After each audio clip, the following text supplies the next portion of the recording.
So next up, let's discuss how trigonometric substitution actually works. Now, the way that we're going to set this up is I'm going to let you know what the three trigonometric substitutions are, and then we'll decide the situations in which they should be used. Now, the trigonometric substitutions are going to be that x is equal to a times any trig function that does not start with co. So in the first case, that would be x is equal to a times the sine of theta. Second case, x is equal to a times the tangent of theta. And third case, x is equal to a times the secant of theta. Now, if I were to redraw these in such a way, we could also express this in terms of trigonometry as the sine of theta is equal to x over a. Now, if you're familiar with the 9-letter acronym SOHCAHTOA, you probably know which two sides of a right triangle I would be talking about here. This would be the opposite side over the hypotenuse of a right triangle. So what I'm going to do is draw a picture of the associated right triangle. We'll label an acute angle as theta, and the ratio of x over a would be the opposite side over the hypotenuse.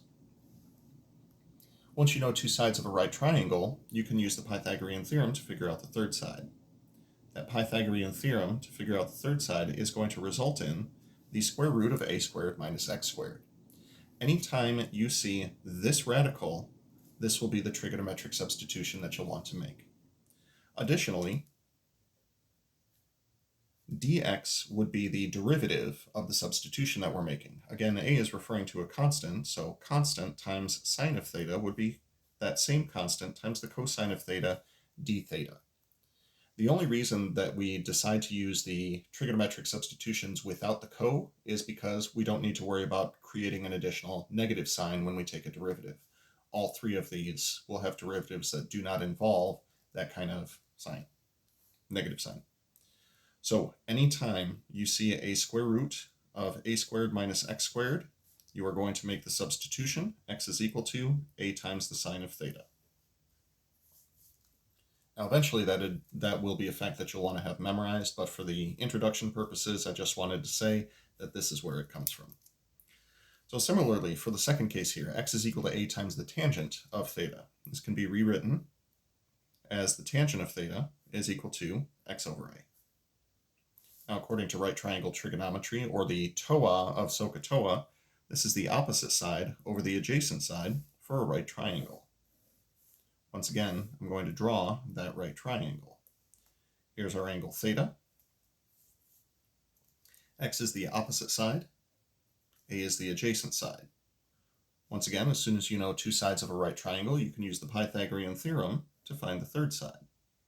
The third side in this case would be x squared plus a squared underneath a radical. So anytime you see this radical, this will be the substitution that you'll want to use. The differential of the substitution is going to be a times the secant squared of theta d theta.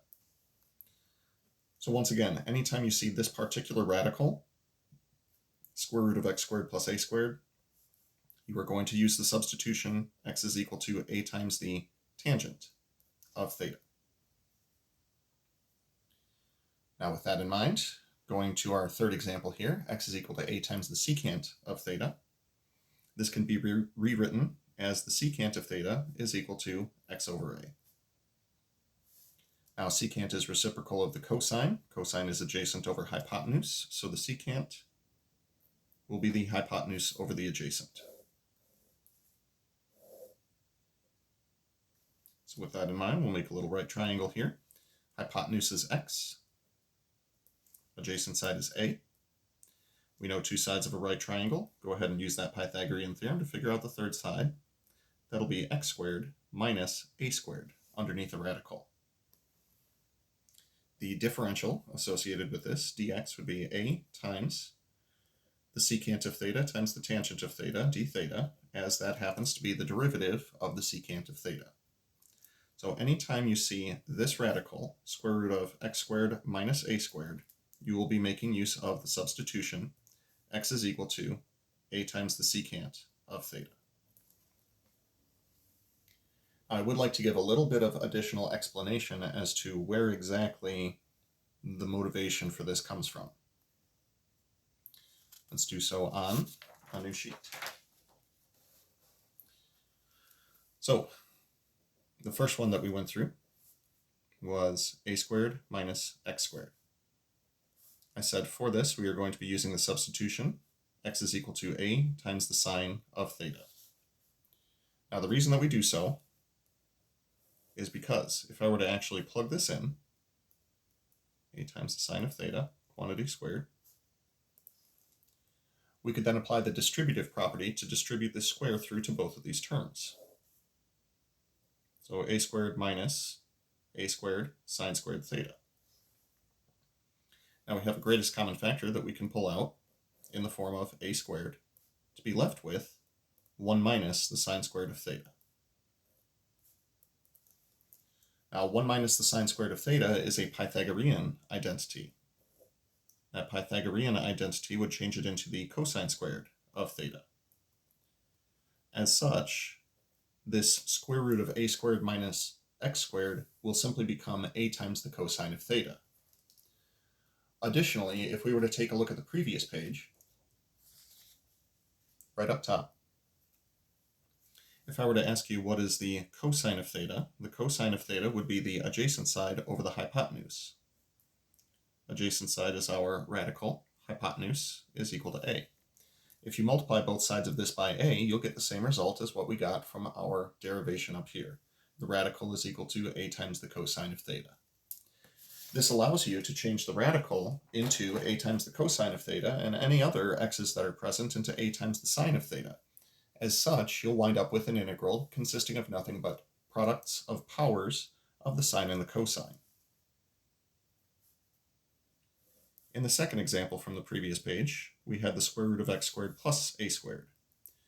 For that one, we said we're going to use the substitution, x is equal to a times the tangent of theta. If we run through what is essentially the exact same algebra and identities, we will arrive at something else rather nice. So a squared times the tangent squared of theta plus a squared. Factor out a common factor of a squared. We would be left with tangent squared of theta plus 1, which is, as we saw in the previous case, a Pythagorean identity. That'll be the secant squared of theta, which once again is a times the secant of theta. Once again, if we take a look at the previous page, I'm going to fold this so that we can see it more appropriately. If I were to consider in the second example, what is the secant of theta? Secant of theta would be the hypotenuse over the adjacent side. The hypotenuse is our radical, square root of x squared plus a squared, and the adjacent side is a. Multiplying both sides of this by a gives us the same result as what we got through this derivation. The radical is equal to a times the secant of theta. And finally, for our third case, the square root of x squared minus a squared. For this one, we said we're going to use the substitution, x is equal to a times the secant of theta. Reason being, we're going to see something very similar to the previous couple of examples. A times the secant of theta, quantity squared, minus a squared. Distribute the square through to both of the factors. We'll get a squared times the secant squared of theta minus a squared. Factoring out a common factor of a squared will get us to a squared times the secant squared of theta minus 1. As was the case in the previous two examples, that is a Pythagorean identity. It is a squared times the tangent squared of theta, or simply a times the tangent of theta. And if, once again, we take a look at our previous page, which I am folding to get to the appropriate part of the page, if we were to consider the third case, and take a look at the right triangle that we have set up over here, if we were to consider the tangent of theta, the tangent of theta would be equal to the opposite over the adjacent. That would be the square root of a squared minus x squared over a. Multiplying both sides of this by a gives the same result as what we got through our little derivation up here. The radical is equal to a times the tangent of theta. Now, as we run through some examples, I'm going to be doing my best to set up everything that is necessary for these so that you can understand where everything is coming from.